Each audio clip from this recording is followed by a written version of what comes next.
शहीद भगत सिंह का जन्म 28 सितंबर 1907 बंगा अब पाकिस्तान में हुआ था। भगत सिंह का जन्म एक देशभक्त परिवार में हुआ था। उनके पिता किशन सिंह और चाचा अजीत सिंह स्वतंत्रता आंदोलन से जुड़े हुए थे।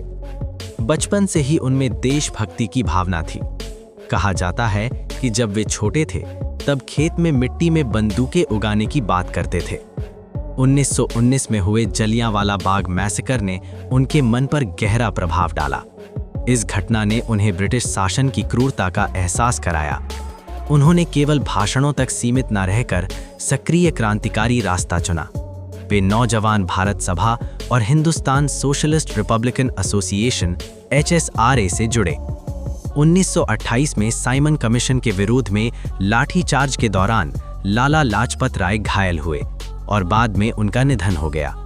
इसे अंग्रेजी अत्याचार मानते हुए भगत सिंह, राजगुरु और सुखदेव ने ब्रिटिश अधिकारी जॉन सॉन्डर्स की हत्या की।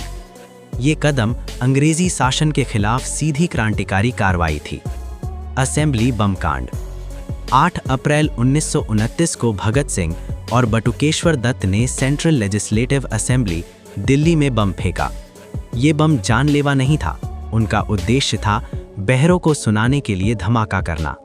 उन्होंने भागने की कोशिश नहीं की, बल्कि खुद को गिरफ्तार कराया ताकि अदालत को अपने विचार रखने का मंच बना सकें।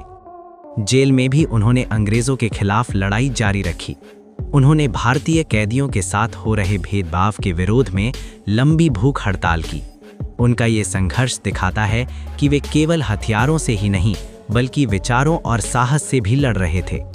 अंग्रेज सरकार ने भगत सिंह, राजगुरु और सुखदेव को फांसी की सजा सुनाई।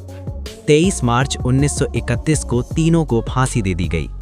उस समय भगत सिंह की उम्र केवल 23 वर्ष थी। भगत सिंह समाजवाद और क्रांति के समर्थक थे। वे मानते थे कि केवल राजनीतिक आज़ादी नहीं, बल्कि सामाजिक और आर्थिक समानता भी जरूरी है। उनका प्रसिद्ध नारा था, इनकलाब जिंदाबाद। भगत सिंह ने अंग्रेजी हुकूमत के खिलाफ निडर होकर संघर्ष किया।